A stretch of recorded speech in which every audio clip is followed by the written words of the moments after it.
Captain Peterson, firstly, thanks for your support and guidance at the inspection. We'd like to pick up from where we were yesterday. And actually, we have consulted with our learned friends from the state, and we have found certain affidavits that we thought might have been missing. We raised the question of the affidavit of Michael George Kramer. That a fresh bundle was given to us yesterday, and that's now at C37, or item 37 rather.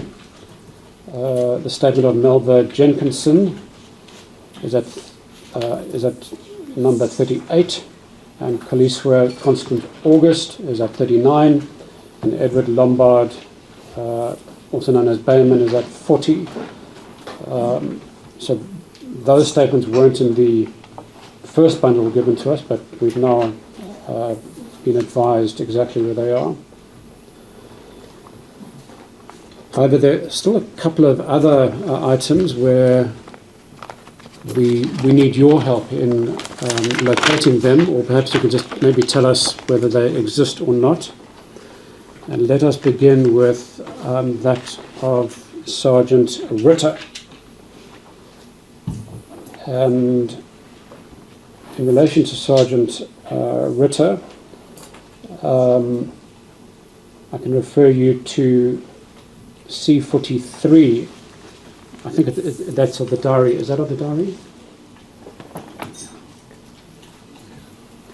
Yeah, so that would be C43 of the diary, apparently part 11 of the NPA docket. Now, according to Sergeant Ritter,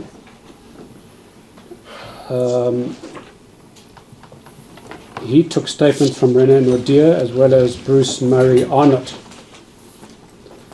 And apparently photographs and identikits were put to them.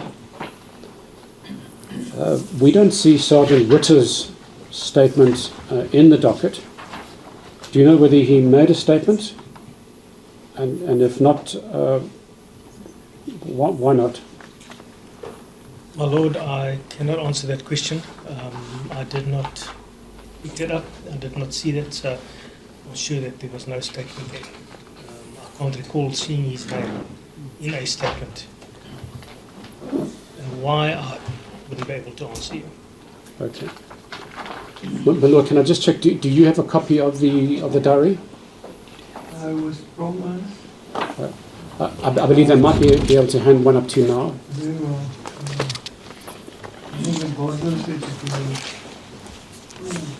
My Lord, yes. He wants to see That is what do you correct. mean? In the leave archive, which I've intended to hand up, are the statements which were obtained during the inquiry 4/08/2021, and underneath that is the investigation diary.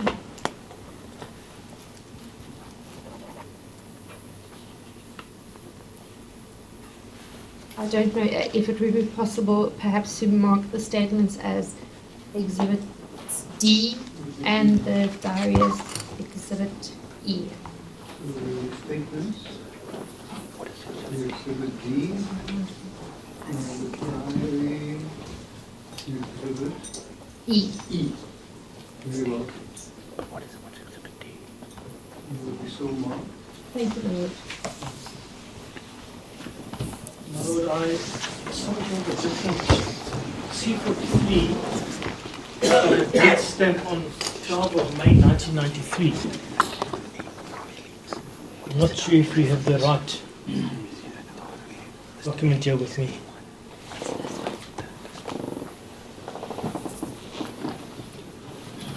All right, my investigator will come back with the diary entries for this, but it does seem as if he did interview René Nordier as well as Bruce Arnott and put the identikits to them, and we will revert to you with with the references for that. The reference I have here is page 6 and 7 of part 5 of the docket we were provided with in September 2024, and pages 7 to 13 in part 11 of that docket. But we will do another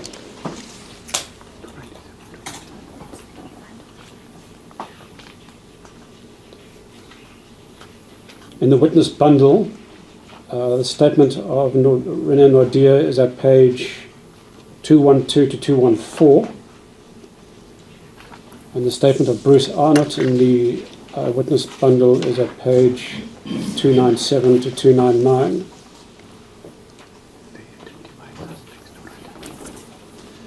Just to jog our collective memories, the witness René Nordia worked at a local theatre, and an individual came in.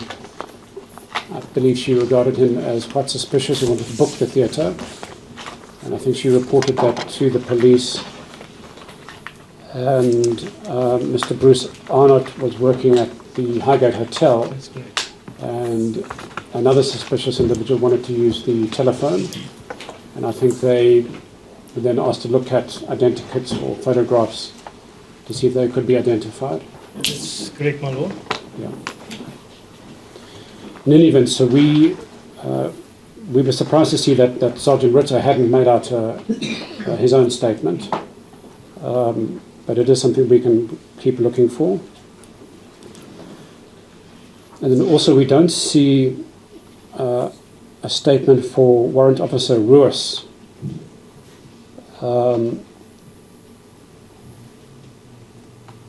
Now, apparently, he interviewed witnesses, and apparently suspects were identified to him, and that's at page 14 and 15 of part 11.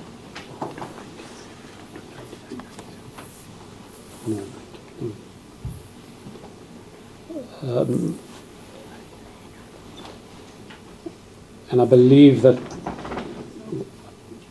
might be at the written bundle at page 149.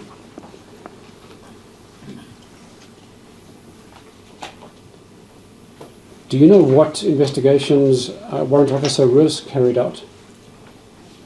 My lord, as far as I know, is that he was part of the SVC then, but I have no idea what he was investigating or whether he was assisting them.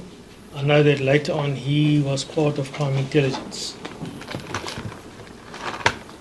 He apparently received the docket on the 7th of August 2014, and as you point out, that was Captain Nell.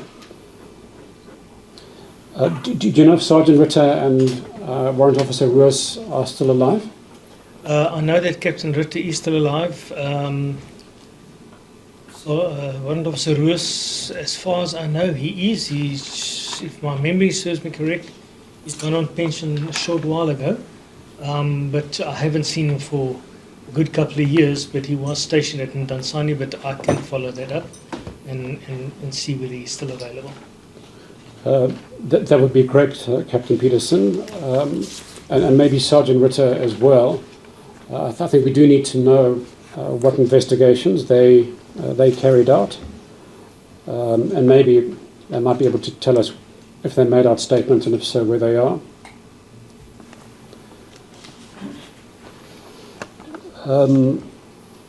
While we're dealing with documents that are potentially missing, if I can refer you to C63 of the investigation diary.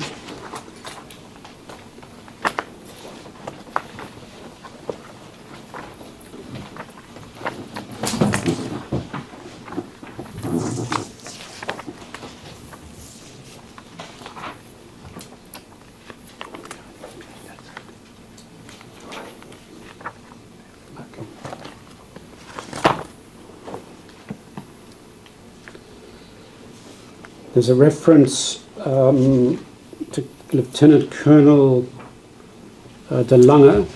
So it's about halfway down the page.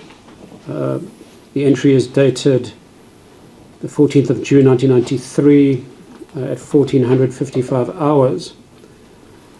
A statement of Lieutenant Colonel W.J. De Lange received and filed under A. The number given to it is A51.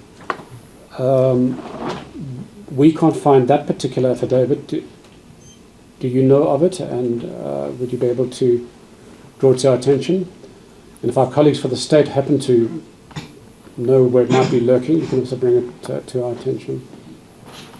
My Lord, I never found these statements. I also reported as such on my memorandum when I set up the matter for the DPP's office.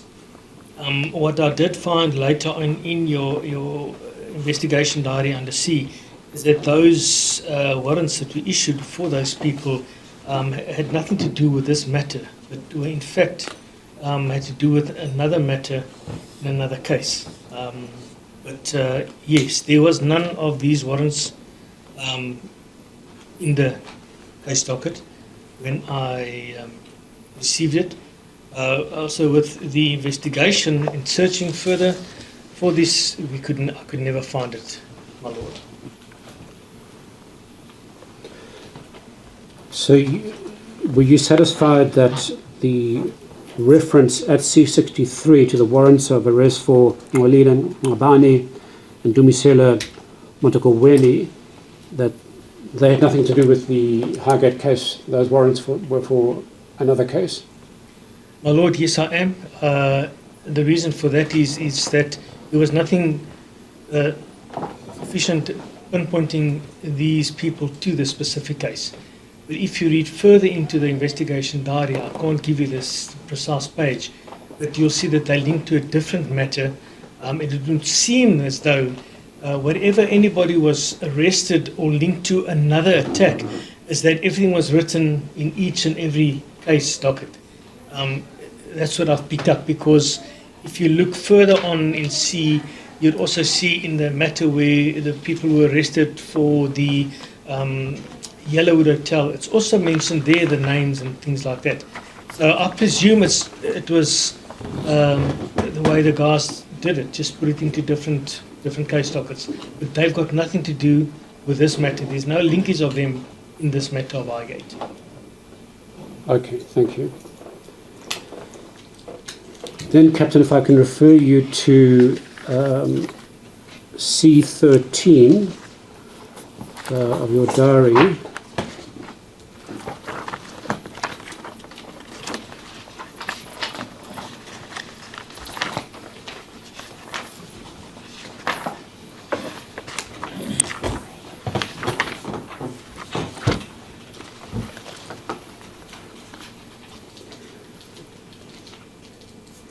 There's reference to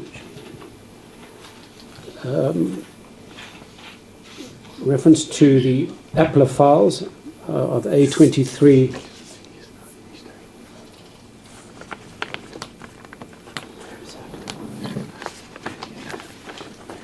Apparently, this is in your investigation diary.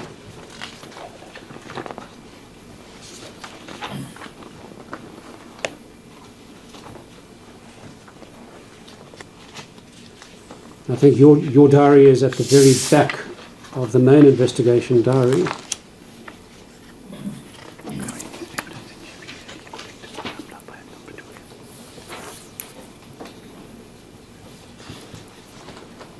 In any event, in your evidence in chief, you made reference to these Appler files.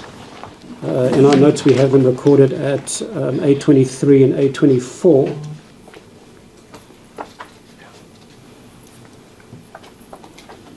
Do you recall collecting a bunch of documents known as the Appler files? Yes, I do, my Lord. Thank you. And can you recall what they constituted?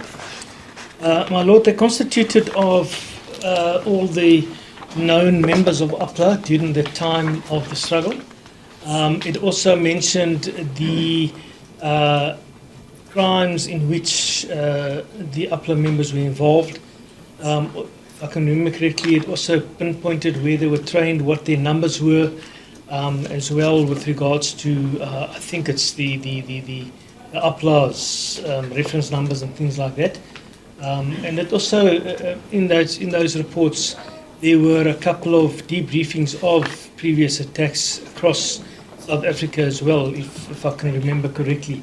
But again, none of those records had any reference to this matter.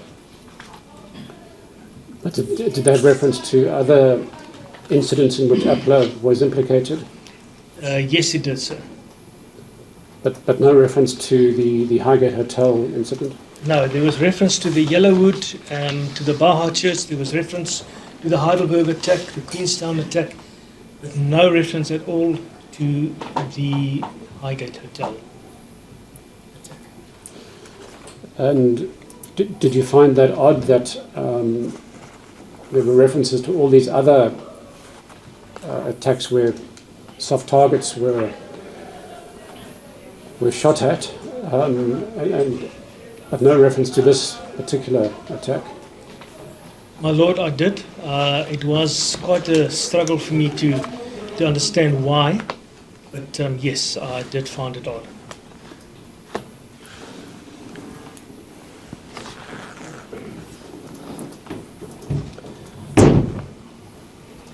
And then if we refer to C18 of the diary,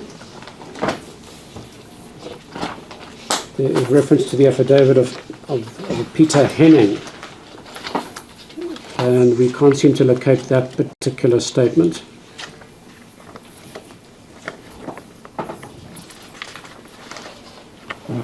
So that's of the main diary, at the very top of the page.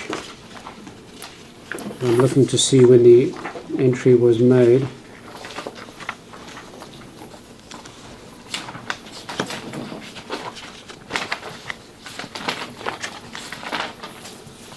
So it looks like the entry was made, my lord, if you look at C13, Yes.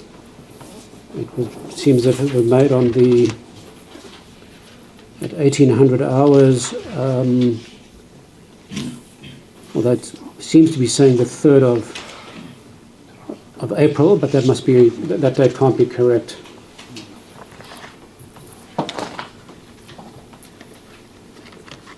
But when it turns to C18,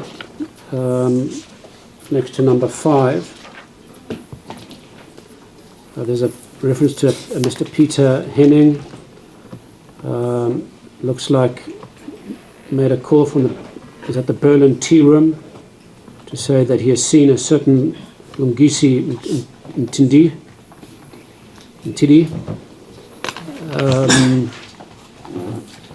and he identifies him from a photograph in the Daily Dispatch. Do you know if a statement was taken from Peter Henning? No, my lord.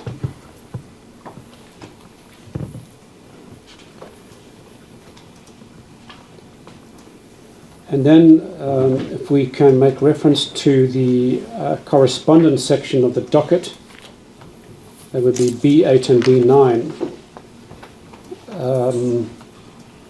as well as B12. The references to the photo identikits. These don't appear in the docket. Are they missing, or do they not typically form part of the docket? My lord, there are photo albums in the case docket, but if I'm not mistaken, that is regarding Mr. Mama and Ntili, but not of any other that I know of. Okay. I'm going to ask my team to check in relation to who B8 and B9 and B12 was in connection with, and we might come back to you on that. And then lastly, on the possible missing documents, if I can refer you to C130.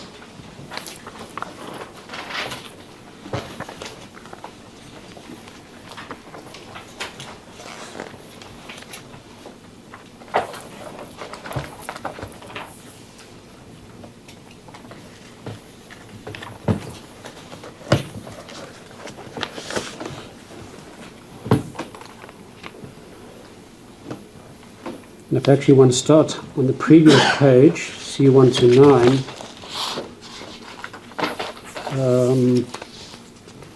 it's date stamped the 13th of June 1994. That's correct. And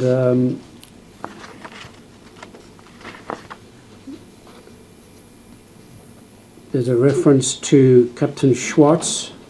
That's the 10th of June 94 in the morning. He writes, docket herewith for your further instructions. Due to work obligations in Cape Town, be unable to do any further investigation. In this case, he says before the 17th of June 94. Kindly supply a further date.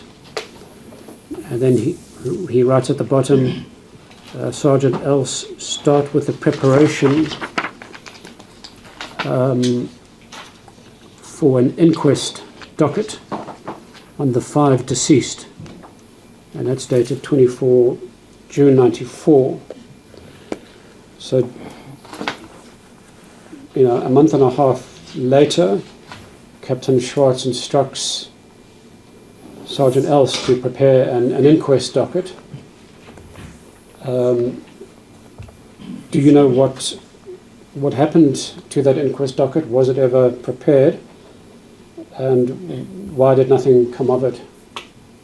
My Lord, no inquest docket was prepared for this matter. Why it wasn't done, I don't understand, because you'll further see in the C section that a couple of times it's mentioned that prepare the docket for an inquest, and it wasn't done. But I did inquiry at the magistrate's court, and no such inquest was ever held.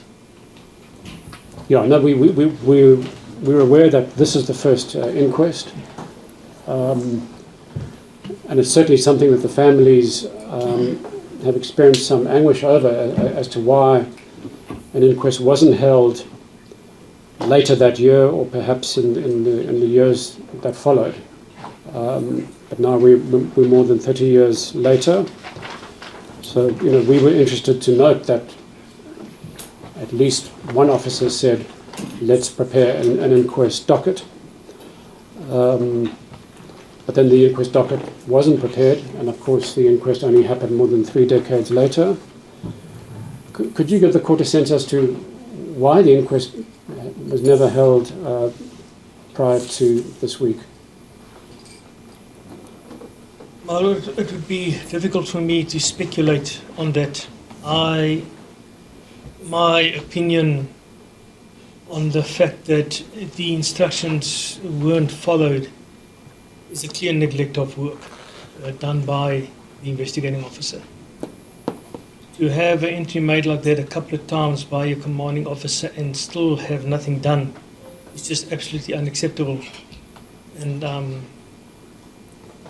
just thinking of it and seeing it during the course of the last 2 days, I can understand the place where the victims are and the families are. And it just boils down to investigating officer not doing what he's supposed to be doing. It's simple neglect. And it does seem it wasn't just the one officer, Darrell Ells, but also the subsequent officers involved as well. Why they didn't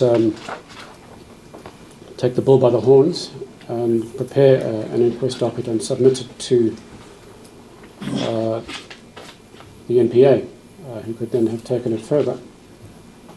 I do agree with you, Gudwani. My Lord, it's heartbreaking to see this type of work done. And, I'm not here to apologize for people that don't do their work. It's just, it's frustrating. It's happened, and we're here 32 years later. And how do we explain to the family why it wasn't done? I don't have an answer. Indeed. So, they will want to know, well, is this simply, oversight, negligence, or, was there some kind of unwritten decision that we should keep this out of an open and public inquiry? That's the question they're posing. My Lord, I would say it is an oversight problem. It should have been dealt with after the second entry made that it should be done. To say and keep it out of the public, not know what's happening with the matter, I wouldn't go that far. But it does make one think, why wasn't it ever done? But there's definitely an oversight mistake here by the commanding officers as well as the officers. It should have been dealt with long ago. Yeah. Now, I think not just the investigating officers, but as you suggest, the whole chain of command needs to be held to account for these lapses. And I suppose it's incumbent upon us to interrogate whether it was just mere negligence, forgetfulness, or whether it was something more than that. And as we submitted in our opening, that's one of the reasons why we're here today.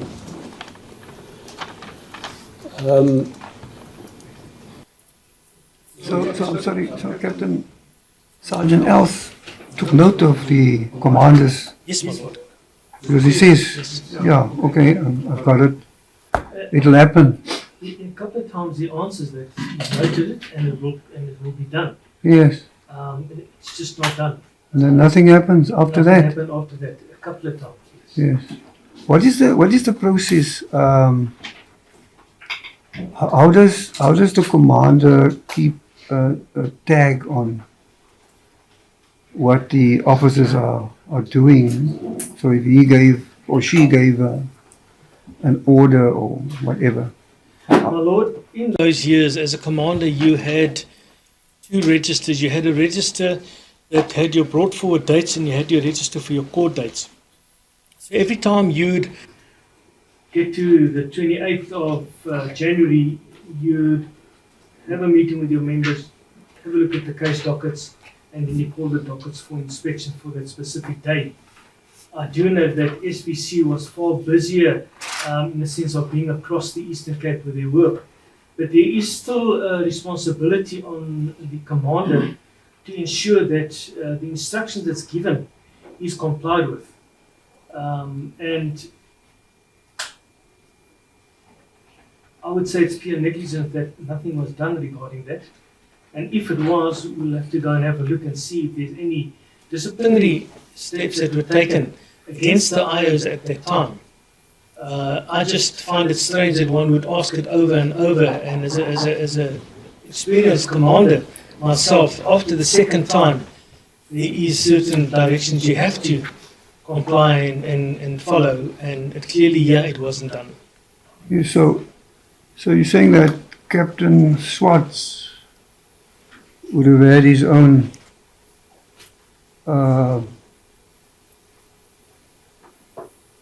way to follow up on this, so you would see in his own registers that something should have happened by the 24th of June 1994.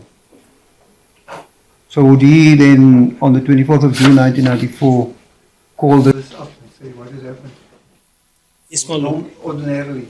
Ordinarily, that's what we'll do. You'll see that he wrote there that it must be prepared for the inquest, Yes. and then Dale else answers him and says that it will be done. Yeah. But he gave a brought forward notice, you say BF note That's it. for the 24th of June 94. That's correct, my Lord. So, The what? so what happened on that date? Is it in here? I'm not sure, my Lord. Very next- It is, yes. It's so on the very next close page. to it, so- Yeah. On the next brought forward date, the instructions are that you bring the original docket with a copy of the docket. Then the copy of the docket is kept with you. It changed a little bit later on. Then the original docket gets sent to the magistrate's court for the decision of an inquest to be held. And then your copy will be kept with you, and you will keep on bringing the matter before your commander on a monthly basis, once a month, until such time as the J56 is received from court, which you then file in the copy, and that matter gets filed at archives.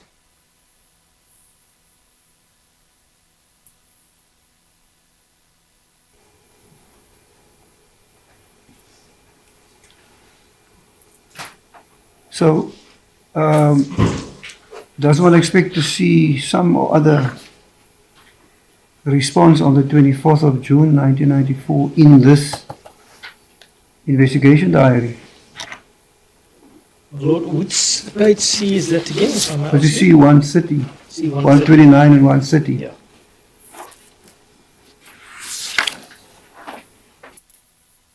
Well, Lord, if you look on C30, Yes. on the 20th of 6, 1994, Yes. he writes to Captain Swartz that your remarks noted and will be complied with, statements to be typed.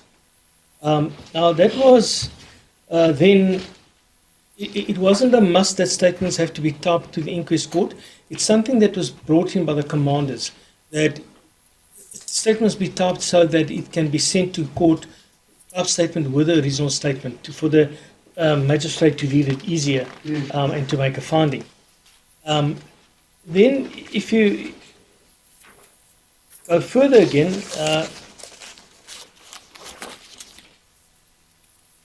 a detective Warrant Officer Hall, for some reason, he answered Warrant Officer Hall here on, that's on the 27th of 6. Yes. Your remarks noted and will be complied with. Warrant Officer Hall just says to continue the investigation of Fort Beaufort suspect. Then he writes in point number 2, prepare inquest. Now, the Fort Beaufort suspect has got nothing to do with this specific case. I prepare inquest, should have been written there, prepare inquest for case number so and so, which is the case that he was investigating.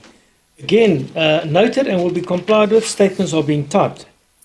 Now, statements in those years, we didn't have the electronic that we had now. We had the old type machine that you'd fling the ear to the left and yes. And so it didn't go that quick. It took a couple of days to get it done, and we had quite good clerks then that could do the thing quite fast.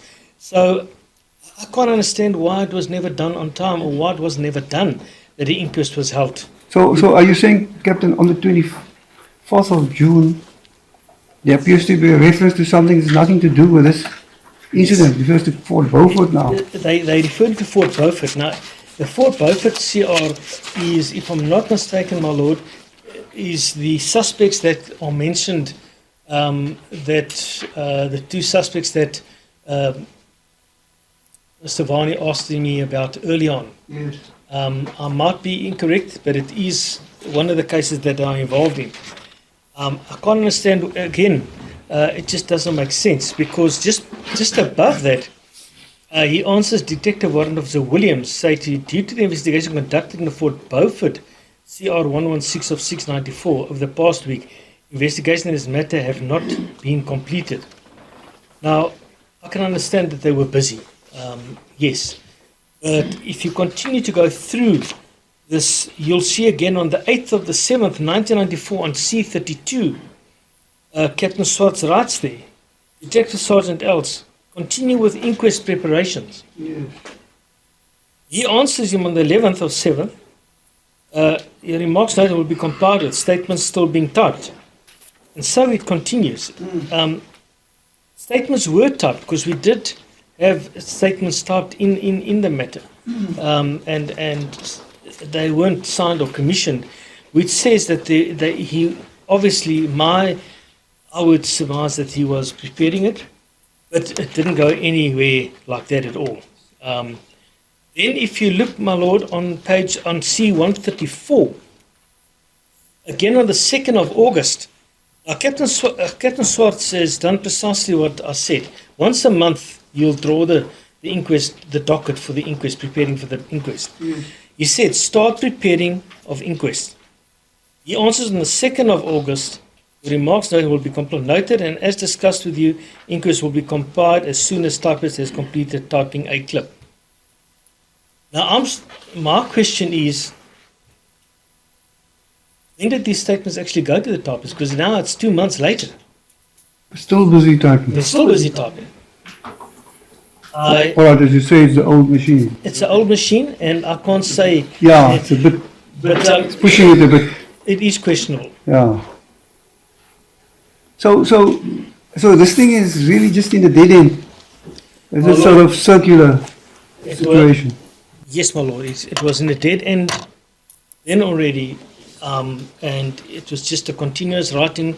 And every time another case happened, and there were suspects followed up or suspects known, it was written in this case docket as well, which has got nothing to do with the Highgate matter. Yes. It's separate incident. I'm not sure why it was done like that. I can't answer on that one. Thank you. Now, I was just trying to understand how this sort of process unfolds. So thank you. Sorry, Mr. Barney, I was... As the court pleases. Thank you, my lord. That was helpful. While we're on that topic of the inquest and what happened in those days, Captain, it does seem as if the docket was being sent to the NPA. So, for example, if I can refer you to C137, at the middle of that page,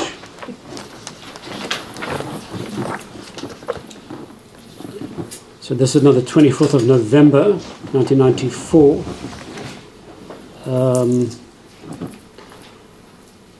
At 1610, statements not yet removed from this docket for filing an inquest, now marked in pencil with A, clip numbers for easy reference by Attorney General who wishes to peruse the docket. And now we go to the entry next, 26 January 1995. Docket received back from Attorney General's office. Docket has been at AG's office since 24 November 94, when it was perused by Mr. Roberts himself. No further investigation was conducted in this matter, and that is then signed by Darrell Elts. So it does seem that this was also seized by the NPA towards the end of 94, and then into 95. So I suppose the question also has to be asked of those in charge of the NPA at that time, why they didn't take the bull by the horns and direct that an inquest be held. That's correct, Advocate Varney. What also, one looks at that, normally when it came back from the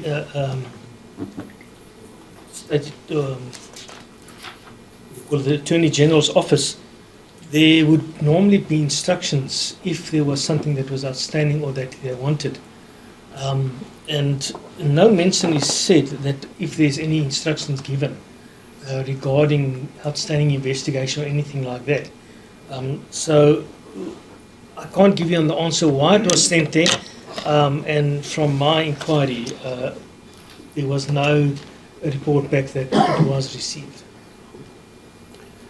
My Lord, it's perhaps a request that can be made to our learned friends at the NPA that they can look at those entries and perhaps see whether there might be records in the NPA as to whether decisions around a potential inquest at that time was made, or if not, what was the decision making happening at that time. Seems to be a period of about 2 months that I think we're looking the at AG was involved. from about November 94 into early 95, and we will take another look at those diary entries. Our Leonard Junior has volunteered to look at those entries, and if there are further ones, we will bring it to your attention, my Lord. Very well.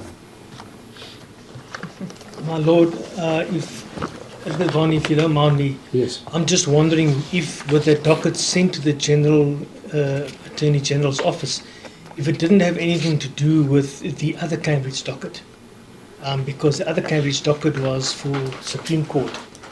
If you look at C138, the page after that, it could possibly be that the docket was sent with that docket for whatever reason. C138? Yes, The I'm main looking at it. So you're talking about Cambridge CR 473/03/94. That's correct, my Lord, because it's written at a point for you to say, due to forthcoming Supreme Court trial on that Cambridge matter and consultation with witnesses prior to the trial would commence, it's just something that I'm thinking of, that it's possible that the two dockets went to the Attorney General's office together, but that's just my thoughts.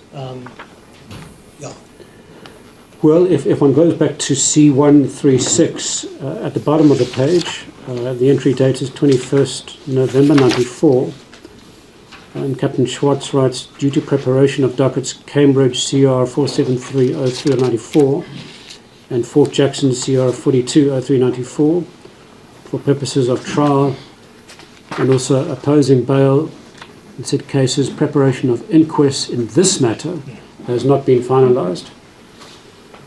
So I think you're right about those other two dockets, but Schwartz seems to be insisting that it's also about preparing an inquest in this matter. That's correct, my Lord. Yeah. He is referring to that the inquest in this matter should be dealt with.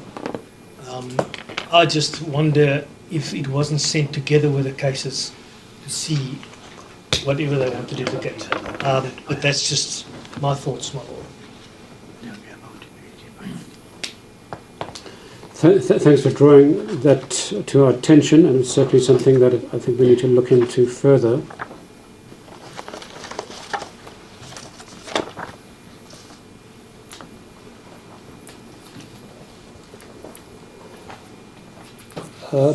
Next, Captain, can I draw your attention to C61 of the diary?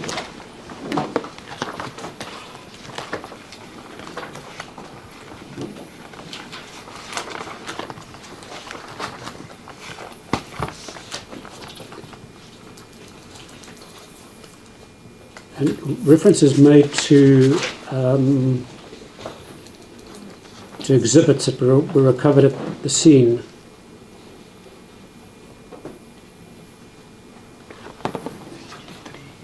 Yeah. So in fact, that's at the top of the page. Items picked up at the scene of the Highgate shooting incident were handed in to B SAP 13, SAP 13, yeah. And then they give the references 63/93 B4, Sergeant Van Rooyen, SAP 13, and then various others 64 to 67. 68 of 93 by Sergeant Wade. Do we have a list of what exhibits these were? My Lord, I can't recall if there's a list of these exhibits. If I'm correctly, and if it wasn't the casings of the no, it couldn't be the casings because it's long after the incident. It's a whole month. No, there's no exhibit list that I found in the docket regarding those exhibits. Are there statements by these two sergeants, Van Rooyen and Wade? No, my Lord.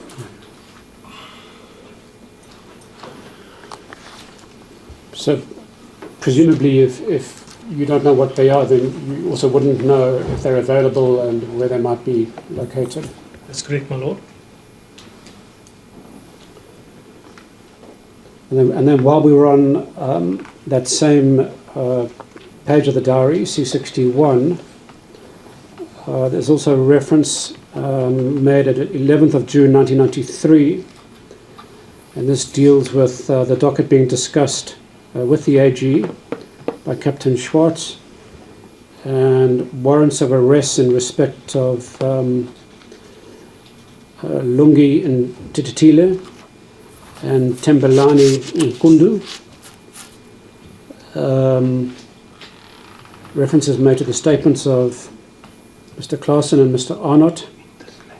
Both warrants of arrest filed under A-clip. Confirmation of both warrants looks like are being awaited from the AG's office. And then there's also reference to warrants on C63 in relation to Nolila Ngabane and Dumisila Nonchweni.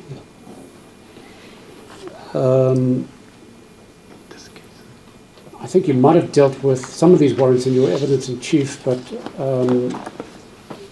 you can remind us, and if not, do you know whether these warrants were ever executed? My lord, no, I cannot answer whether they were executed.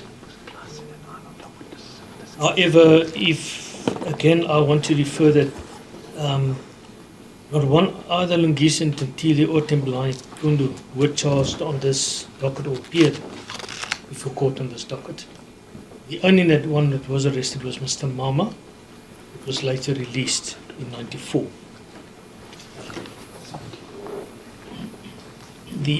I know there was one of them were linked to a vehicle which was assumably used in a crime. That's what I can remember correctly. But in this specific matter, no. I never saw the warrant of arrest, and I can't say why they were issued.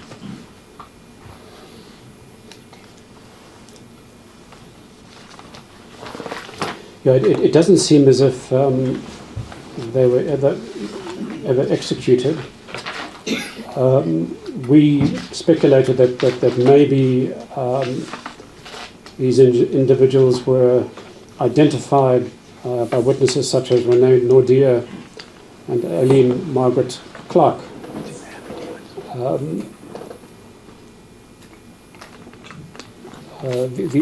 These statements were apparently taken by Sergeant Ritters. And then there's also an affidavit by Kaliwe Mildred Quileta. She was apparently shown 2 photo albums and identified a black male.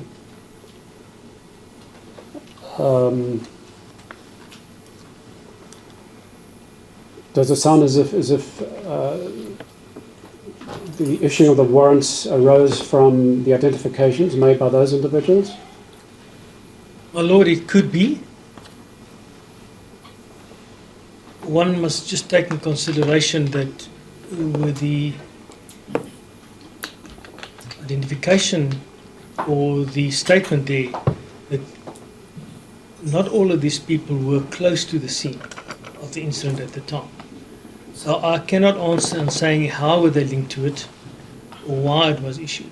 But clearly from the statements that was there, that it was issued, that's what I can state at this stage. I don't have any further answer regarding the warrants. There were no warrants in the case docket when we received it. And follow up and trying to find these was an absolute dead end.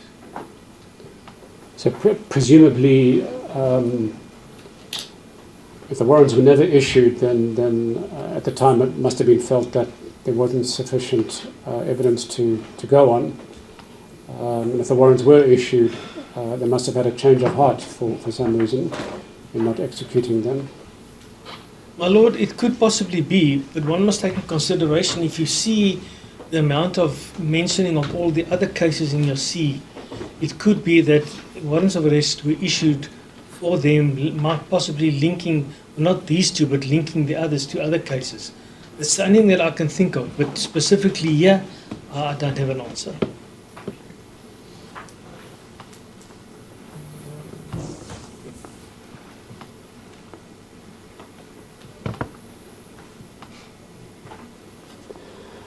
All right, you dealt with the warrant of arrest that was issued against Mtutuzili Mama yesterday.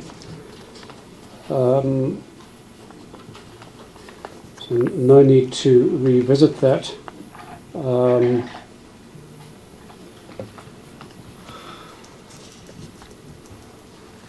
It does seem that that case did go down the road to some degree because he was arrested and appeared in court.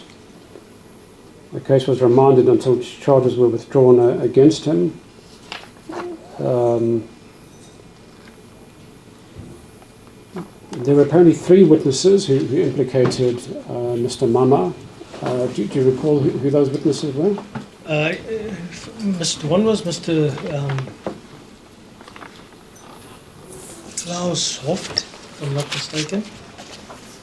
The other one was a lady who was who had a nearly said a barber shop, a hairdresser shop, and the third one was the, if I'm not mistaken, the lady working also at the Guild Theatre, if I'm not mistaken. I'll just have to recall that, but that's what I can remember. In all 3. That identification there, again, it was, except for the identification that was put into the newspaper, there was no further evidence, no blood, no hair, nothing linking Mama to that matter.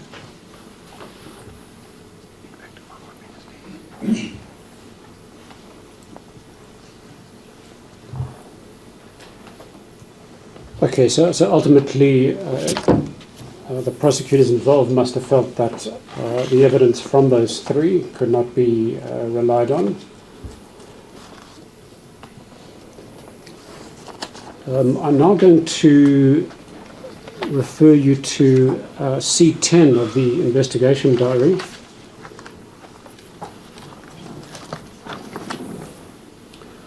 And there's an interesting reference here. I just want to go back to see who in fact made it.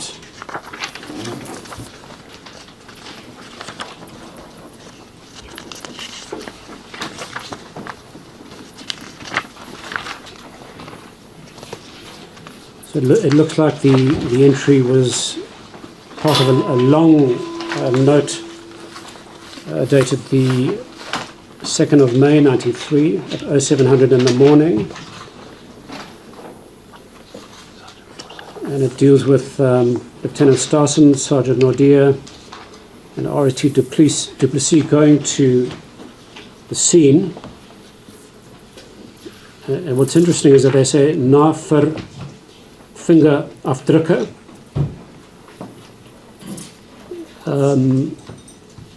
which again suggests that fingerprints were taken. And Lord, I don't know if you see this entry in the middle of C6. Yes, Yeah. yes. I'm not sure if this is the same one that we spoke to earlier.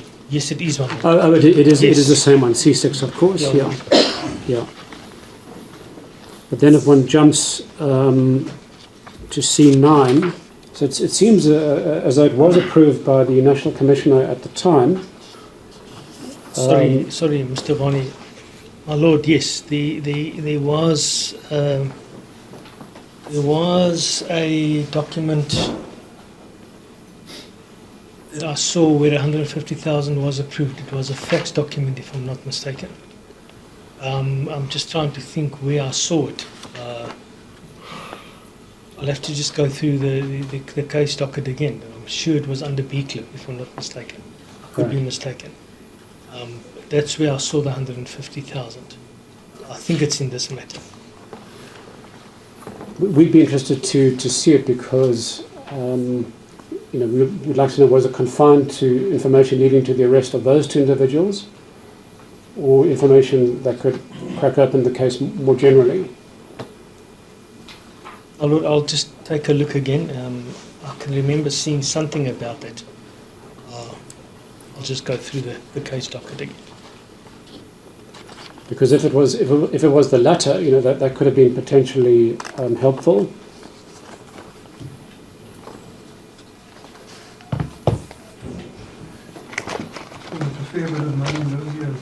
Yes.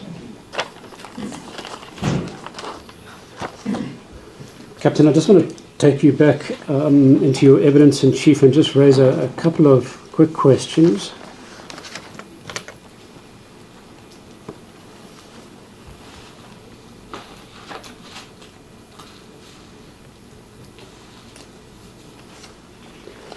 So in your evidence in chief,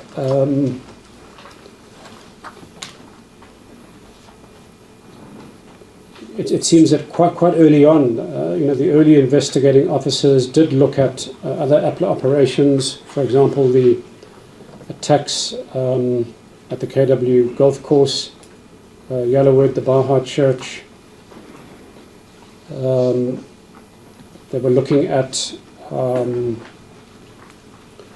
the question of modus operandi. And in terms of modus operandi, did the Highgate case fit into that general approach of APLA? My Lord, I wouldn't say that it was the approach of APLA. What I would say, there are similar circumstances. If one looks at modus operandi in those years, that there are certain things that stand out that were the same. You'll see on C10, it's also mentioned by Sergeant Bozza, that he says, and he's on the scene, that everything that's happened there, what they've picked up, that it would seem as though it's the same modus operandi as Yellowwood and the King Williamstown.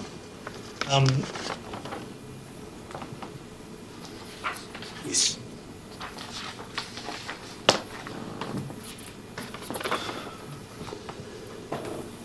And then yesterday, also in your evidence in chief, and perhaps it's because I didn't take notes very well, you mentioned you went to Grahamstown, although that visit was delayed because you and Carl Weber had to synchronize your diaries. But you went there to visit a witness. Did you ever get to see that witness?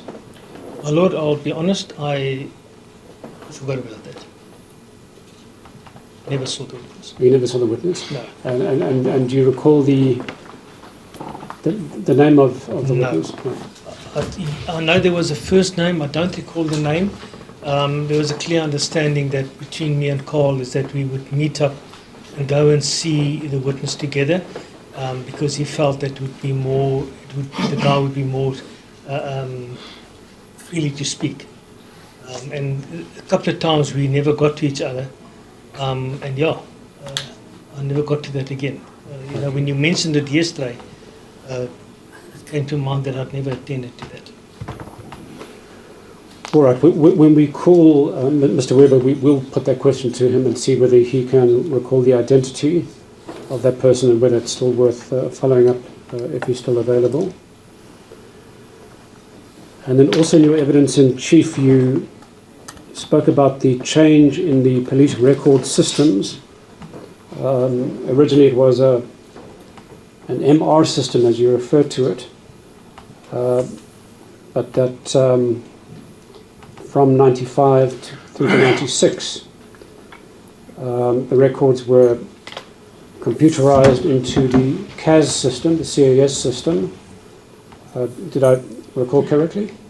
Yes, my Lord. I'm not sure about. I said I stand correct on the dates, but the MR was a register. The CR was a crime register. That was what we kept everything written in and cross-reference for your detective commander and your station commander. with regards to where the case is, because in that same register, the IO would also sign that he received the case docket. And in that same register, once it's finalised in court, the outcome of the court will be written in there. It will then be closed off by the archive clock. So it wasn't a system as such, but it was a book system, if one can put it, but not a digital system, which is the case system now. Yeah, I think I've seen one or two, big hard copy book here. You then indicated that, unfortunately, it seemed that the Highgate case records were not moved over or transferred onto the CAS system, which caused complications.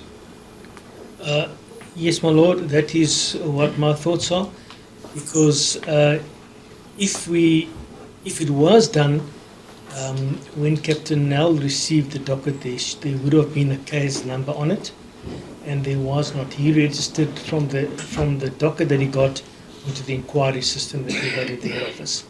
So that's again something that I'm assuming that it was never done. Right. And that then resulted in that bullet that was retrieved from Mr. Neville Beling. It went missing for a while, and that was one of the reasons. My lord, yes, I do believe that is one of the causes of why that went missing. But it's also there too. It was human, because she wrote the Cambridge. She wrote Cambridge with the new inquest number, the inquiry number, which is not Cambridge with the CAS number. But had she written it like that, it wouldn't pick up any case. So it's on that's why it went missing, as I've explained to the court.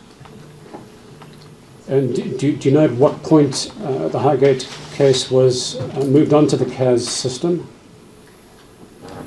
From what I can read and what I understand, for the first time was in 2010, in August, if I'm not mistaken, when it was registered by Captain Ben Nell on their system as an inquiry. So for 14 to 15 years, it wasn't on the new system? My lord, that will be correct. Just to give a bit more clarity on that, my lord, in 2004, if I'm correct, a lot of the SVC, or somewhere it could be earlier, could be later, a lot of the SVC units were closed by the commissioner then, and a lot of these cases that not the ones that were at TRC, a lot of the cases that were with SVC then were carried over, and many of those case dockets had to be re-registered on the CAS system because it was never done the first time when it had to be done. So, and the only thing that I can think of then is that because at Buffalo Flats we received a whole lot of these dockets and I had to re-register them. It was never done. I can't get an answer to why, but it was never done. And that is a frustrating part as well. And of course, it does raise questions as to why this docket wasn't moved up to CAS and why it remained off CAS for some 15 years. And again, the question has to be asked: was this simple neglect, a mistake, oversight, or perhaps this case was not seen as a case worthy of prioritization, that it should be on the new system? It's possible, my lord.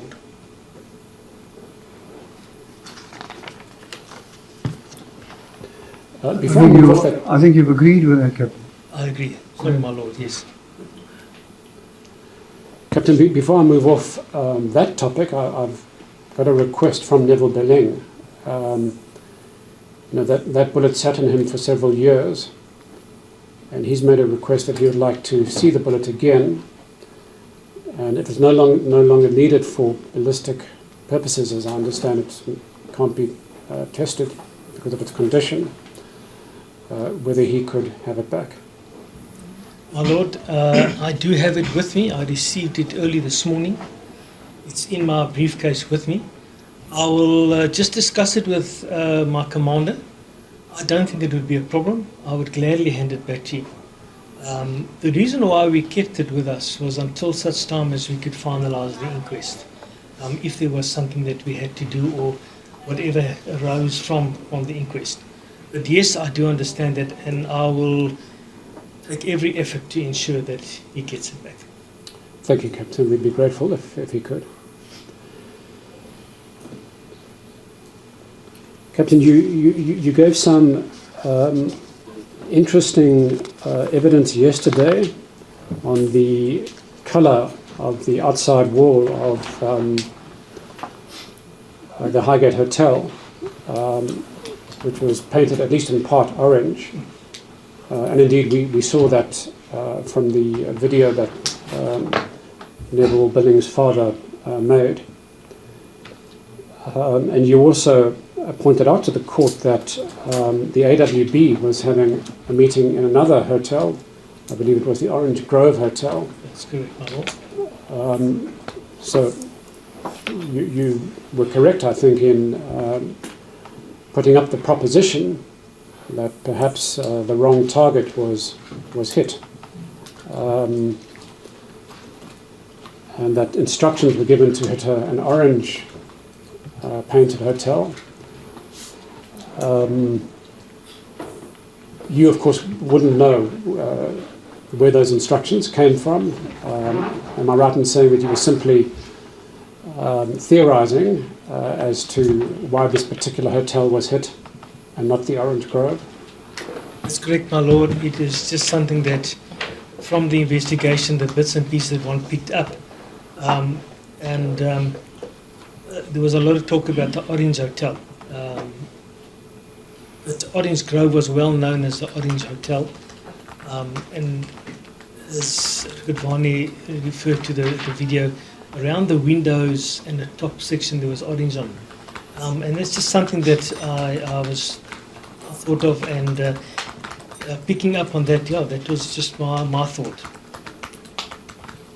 It could possibly be that, but that's just my assumption.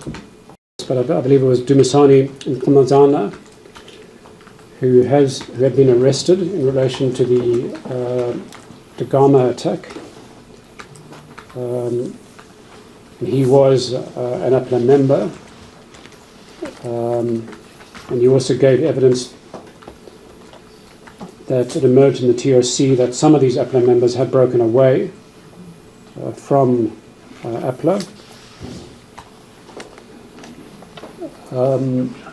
You also mentioned that he's currently in prison. That's correct, my Lord. Because looking at some of the statements in the docket,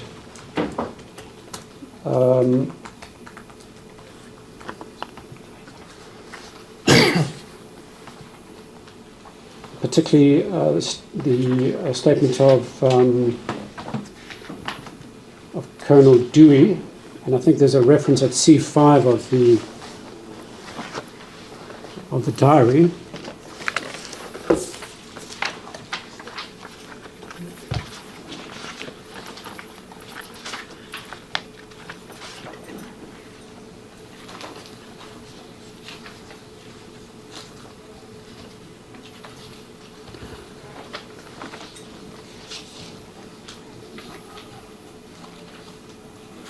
Well, we'll have to come back with that reference.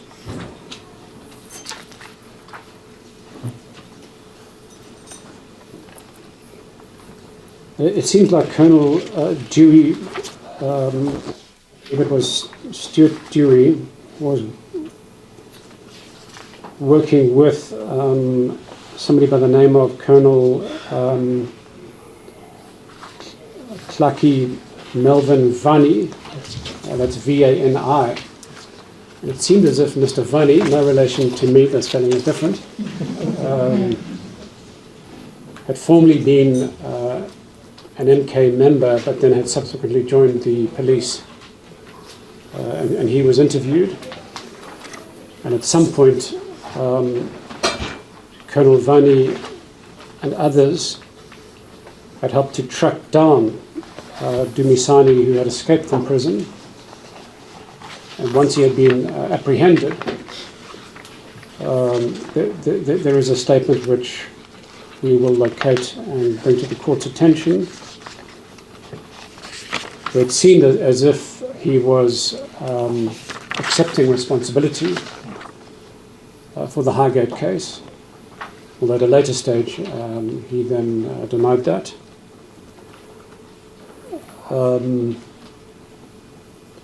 But it does seem as if he is an individual who was engaging in attacks on soft targets,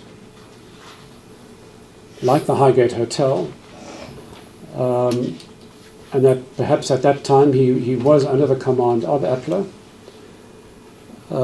Do you agree that he's somebody that this court should hear from? My Lord, I do agree. It would be interesting to hear what he has to say. Yes, it would be really interesting, because I think that it would be good for the court, if possible, to get him.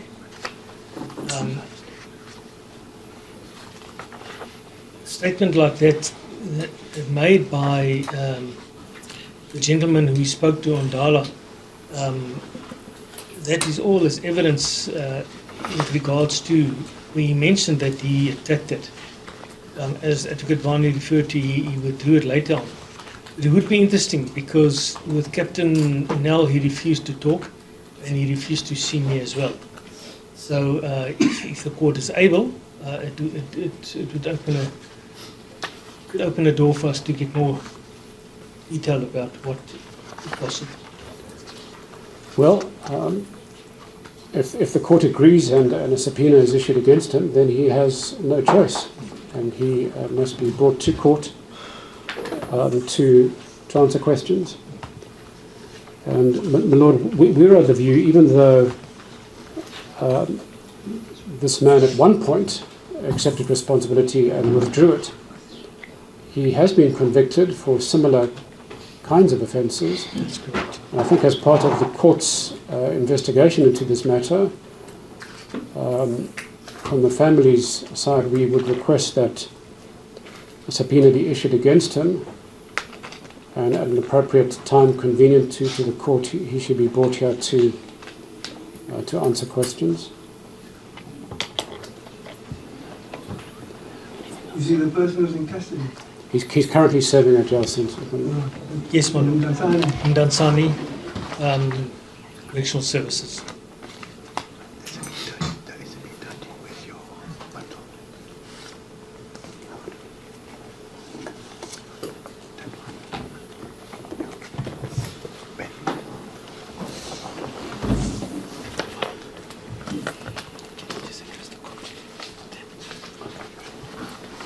My Lord, I could just the court in respect of that, in regards to Mr. Mwanzane.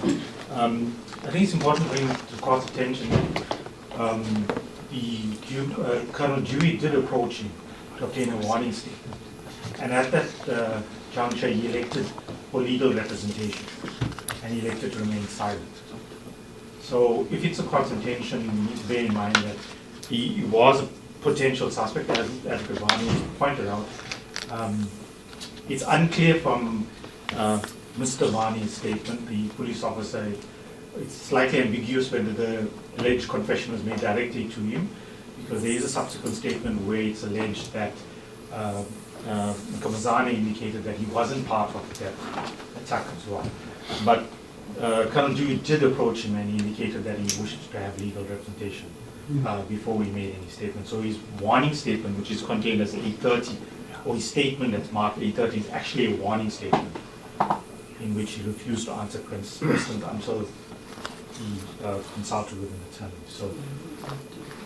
So I think he would be entitled then, obviously, if it's the court's intention to subpoena him to have legal representation in this matter as well. Or if he chooses not to, then obviously we could carry on. But we'll have to establish that as well. Is this so it's 8:30? This is in the second docket bundle that my learned colleague handed in that yellow file. Yes. So Exhibit D. So his warning statement is marked 813.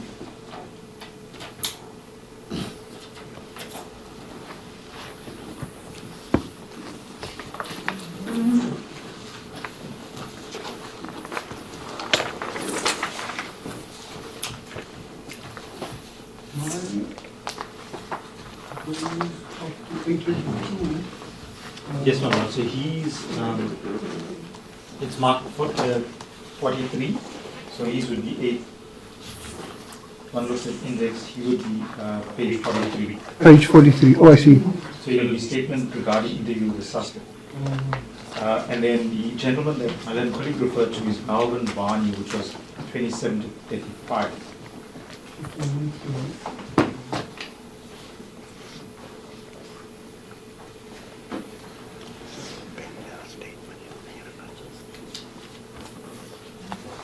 Are those the two that are relevant to this particular issue? Is there anything else that I ought to look at in order to consider this? My lord, then I think the other statement that would be of importance is page 62 to 63, which is Melvin Boy, who is another police officer who indicated he also spoke to Nkamazana, who said that other APRA members allegedly were involved with this and that.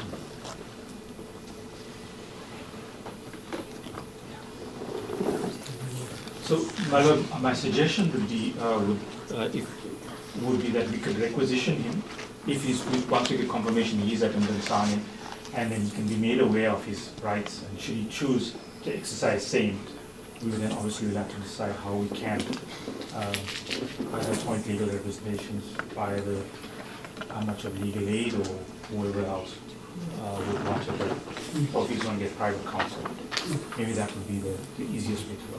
Yes, I'll have a look at these and give an indication in the morning. Very well. Thank you. As the court pleases, I'm indebted to my learned colleague for that helpful intervention. To be clear, we're not suggesting that that he has confessed or at any time confessed or even admitted to the crime, because the statement in question at this stage is just hearsay. It's what he told that Colonel Vani.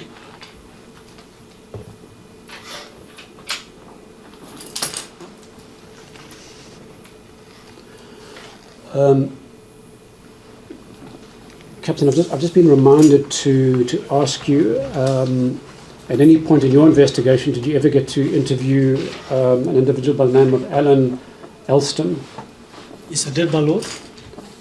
And did you take a statement from him? Yes, I did, my lord. Okay. And that statement is in the docket? Yes, it is, my lord. Can you recall the gist of the information that he gave to you? My lord, it was about the information regarding that couple of things that Daryl else had said to him, and that I wanted to find out. I'll have to recall the statement again just to give more clarity on that, but that's what I can recall. Also, he contacted Teresa Altman and also mentioned a couple of things, and she also got hold of me and asked me to have a chat to him, which I then met him in Stellenbosch. Okay, we will also attempt to find his statement. We haven't found it as yet. Perhaps our friends from the NPA can point to us. Do you have the documents that you took from Yarley's playlist? Okay, if we find it, my lord, we'll bring it to your attention. But because we're nearly close to 4 p.m., I'm going to proceed. Captain, I want to refer you to the statement of Captain Ben Nell. So that's in the witness bundle at A20, I believe it's brackets 1. Let me see if I can give you the page number of it. So it's at page 82 of the statements obtained under Provisional Inquiry 4 of 8 of 2021. I don't know if you have do you have a copy of that? I don't one? have a copy with me.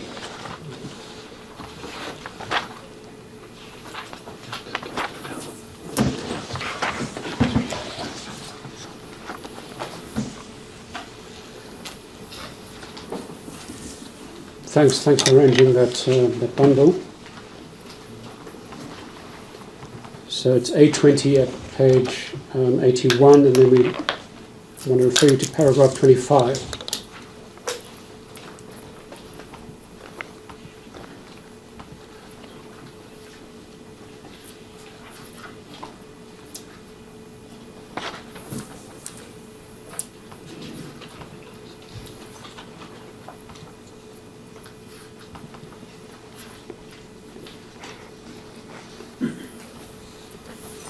A21. A21 brackets 1.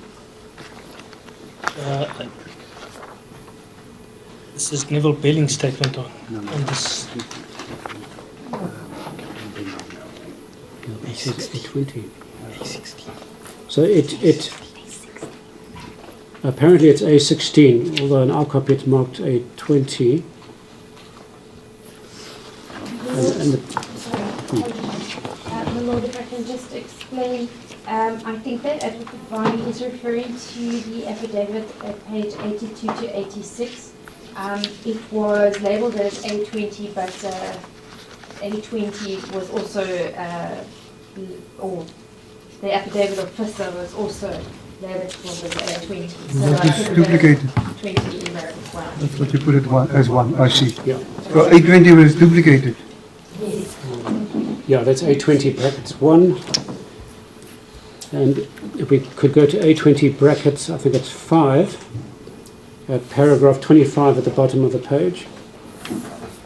As a reminder, that this is the affidavit of an earlier investigating officer, Captain Benjamin Nell.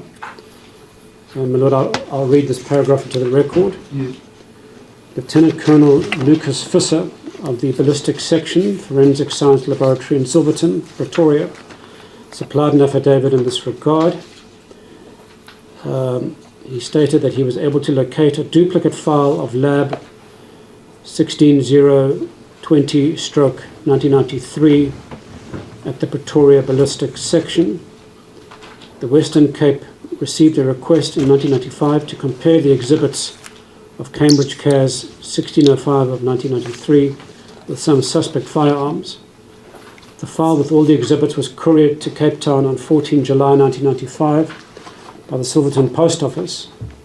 On 18 July 1995, Sergeant Moore of the Western Cape Forensic Science Laboratory visited the Cape Town Post Office to receive the registered parcel. The Post Office could not produce the parcel. The Post Office issued an affidavit to the effect that the parcel had allegedly been stolen during the night of 14/15 July 1995 at the Cape Town Post Office. Case docket Caledon Square CR 1163/07/95 was opened. The file and exhibits are still missing to date.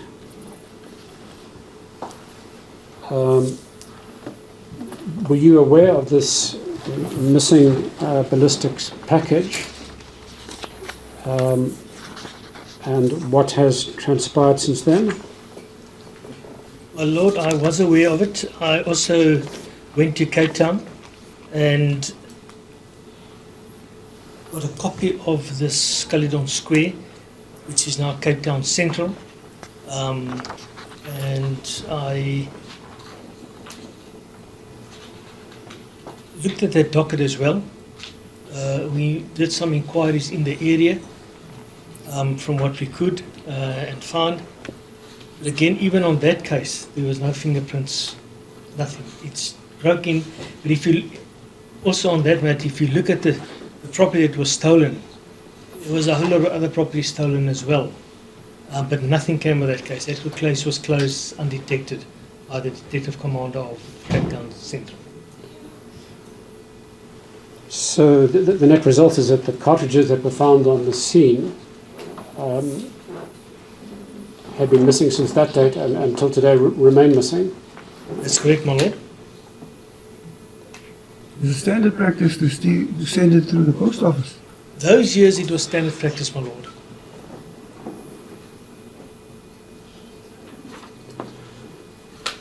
So again, Captain, and of course this is long before your time, and we don't like putting you on the spot, but you are the current investigating officer, and your opinion and views are important to us.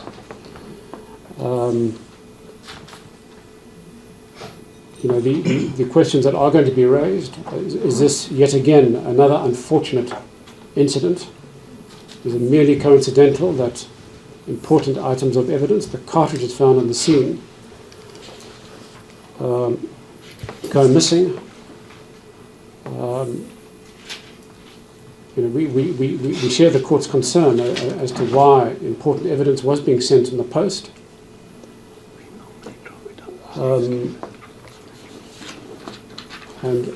My private investigator saying is that normally, he said in his day when he was a senior detective, he would actually drive important exhibits himself for ballistic testing. It's again difficult to shake the perception that this case suffers one unfortunate incident after the next. And again, we have to ask you, was this yet another unfortunate incident? Or is there something more sinister in making sure that those cartridges never became available for testing after that date? My lord,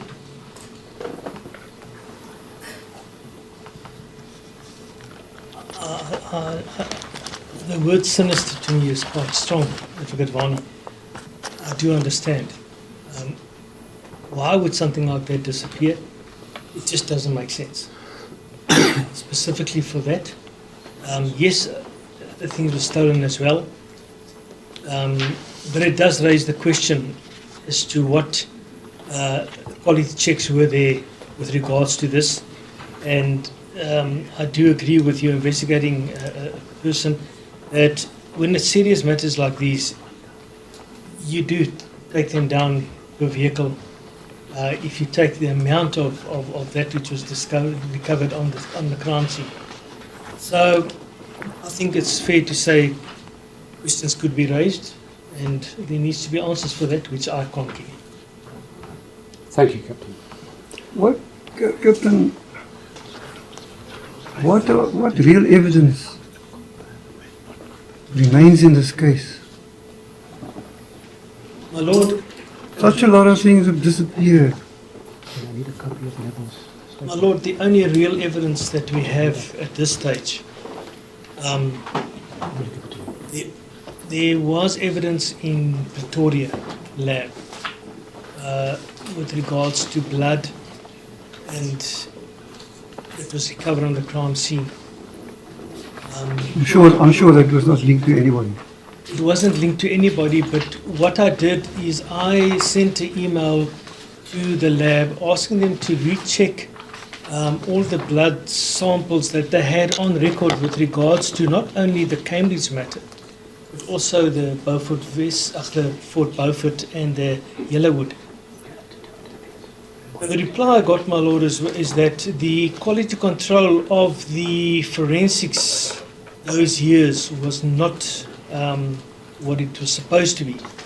Everything had been filed loosely on top of each other, which clearly indicated that there was contamination, and they couldn't do any checks and balances for me on that which they had at the lab.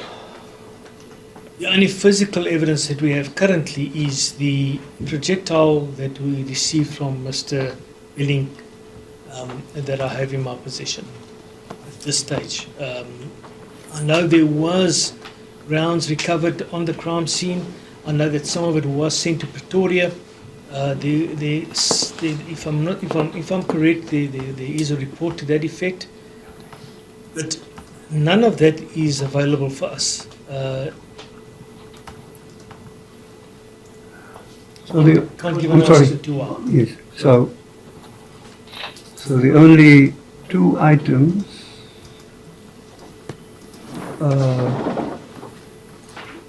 this didn't take this case anyway. No, my lord. Thank you, Captain.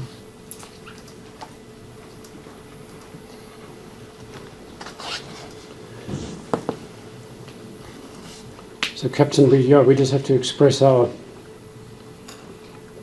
not just our deep concern, but our outrage that at a forensic level, fingerprints are not available, and neither are the spent cartridges. The two things that could have made a potential link to suspects. Finally, Captain, I want to put to you some short statements that were made by one of the survivors, Neville Billing. And if we could just, with the leave of the court, just give you a copy of Mr. Billing's affidavit, page 15.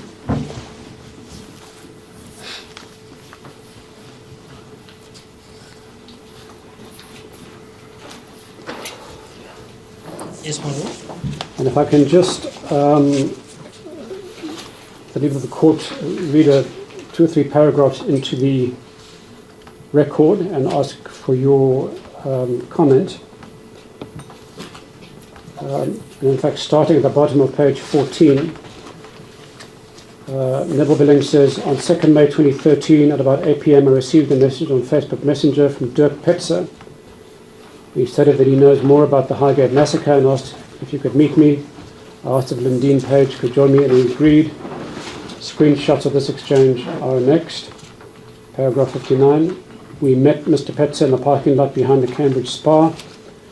He provided a lot more information, stating he had inside information on the attacks before it occurred. Paragraph 60. Mr. Petzer informed me that he was at the Highgate Hotel the night of the attack.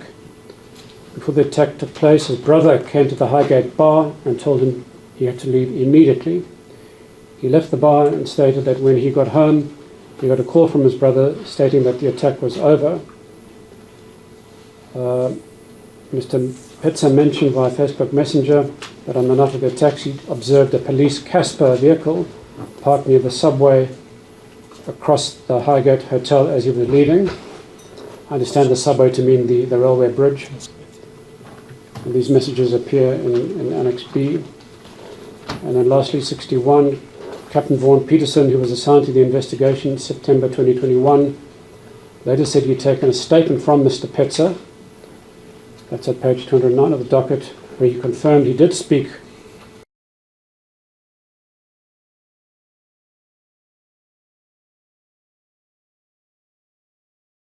with me, being Neville, but he told Captain Peterson he could not remember what he told me. Is that your recollection, that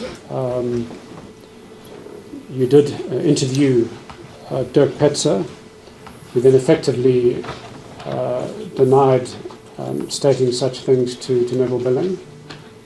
That's correct, my lord. I did speak to Mr. Dirk Petzer. I eventually found him at his little small holding just outside of Sunrise on Sea. After numerous visits to sit down with him, I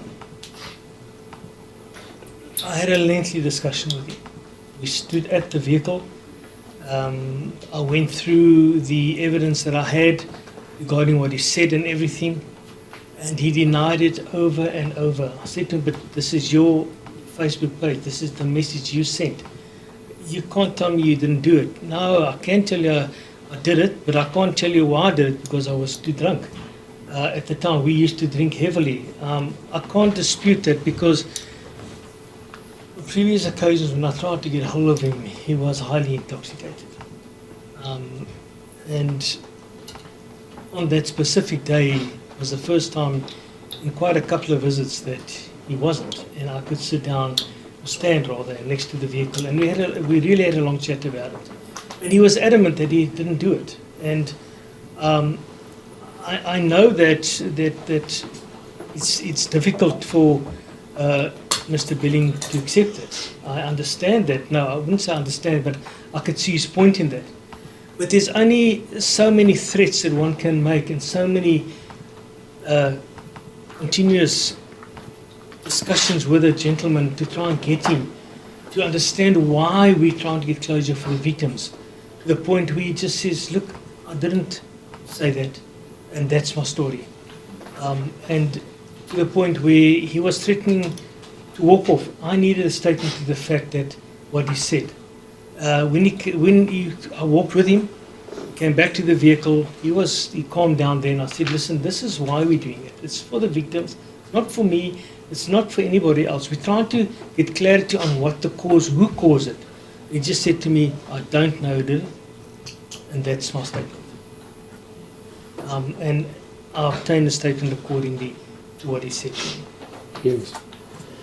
Thank you, Captain. If there's any credence in what he's saying, then of course it's potentially explosive information that needs to be taken forward. On the other hand, if he was fabricating and leading Mr. Billing up the garden path, that's not only reckless, that's dangerous. And certainly from the side of the family, they would like to see this taken forward, and for Mr. Petzer to appear before this court and to explain his conduct. And so that is the request that we're making, that Mr. Petzer, if he is being truthful, then this is important information that has to be pursued. And if he's not, the families want to know why he conducted himself in this way. Well, Lord, I want to disagree with Advocate Varney on that one at all. If he said it on Facebook or on Messenger, and he must be able to say it in the court as well. He refused to give any detail to me, so I think that it's for the courts to decide on that. And then finally, Captain and my Lord, I know we've crossed the threshold in terms of 4 p.m. Yes. But I only have one more question. Yes, you Which can do that, and you can take the journal. I'm grateful to the court. Captain, if I can ask you to turn to page 16, at paragraph 65. So here Neville Billing says the following, and I'll read it into the record. During September 2021, Captain Peterson was assigned to the investigation as the investigating officer. A few months after he had been investigating the matter, I met with him in his office in East London, and he said off the record that he was given the name of a well-protected old man in Pretoria who worked for the apartheid government, who knew a lot about third forces in APLA, and he might be able to provide more information on the Highgate Massacre. He stated that he was keen to meet with this man. And in paragraph 66, however, on his way to meet with this man, Peterson said that he got a call from the NPA who told him that he should not go meet with this old man, but should immediately go to the NPA's head office in Pretoria. Apparently, when he arrived at the NPA's office, there were 3 people waiting for him, one whom was named Madeleine. And paragraph 67, apparently Madeleine told Peterson that he was not allowed under any circumstances to meet with this man, which he reportedly did not provide a reason. Your comment, Captain? My Lord, that is true. That is what happened. Madeleine Fuller of the MPA is part of the NTPP, the missing MPPT, the missing persons task team that is tasked to find all the people that have been gone missing in the previous apartheid government. She herself was part of the struggle for many years, And so she's got a team that does that. The specific gentleman, according to her, works very much alongside her, and she refused to let us interview him. We did discuss this with the NPA on the meeting about a year ago because of more information in another matter that we're busy with. And again, we're still waiting for Madeleine to make that person available for us to chat to. My understanding is that he's quite old. He used to be a brigadier, if I'm not mistaken, and he got quite a lot of knowledge. But we till today have never been given that information. But if you're conducting an official police investigation, surely you don't have to secure authority or approval to see somebody, particularly an official from another department. The missing persons task team is not a prosecuting body. They're doing very important work tracing remains of missing people. But as far as I understand, they have no authority to intervene or to stop a particular lead in another investigation. Surely if you feel the need to speak to a certain witness or individual who might have information, you're entitled to do so. My Lord, I fully agree. As I've stated, it's been discussed. We do feel that it's necessary to chat to him on the other matters as well. But unfortunately, I wouldn't say that we blocked, because that would be a very strong word to use. But she's just not forthcoming to that, and we've taken it up with the relevant role players. We don't want to cause any disruptions, because obviously, according to the information that I've received, this gentleman has helped them recover quite a number of people that have disappeared, and for them that is quite important. But it's just as important for us to finalize our case and to be able to pinpoint individuals if possible. So, Mr. Vani, I don't have an answer for you. It's something that we're waiting. It's something that our higher ups are discussing and trying to sort out. Well, I'm not going to ask you to disclose the name of the individual, because we would still want you to meet with him. And indeed, my Lord, we would request that that interview be facilitated before this inquest ends, because if that individual has potential information or leads that might be helpful to this inquiry, then we would submit that this court needs to benefit from that information or potential lead before this inquest is over. And if your Lordship is in agreement, we would ask this Honourable Court to assist the investigating officer in setting up that meeting. At the same time, we don't wish to interfere with the work of the missing persons task team, but this inquiry is as legitimate as any other inquiry. And if the captain, as he's placed on evidence, has expressed the need to interview this individual, then he should be permitted to do so. And we would humbly request that that interview be arranged before the end of this inquiry.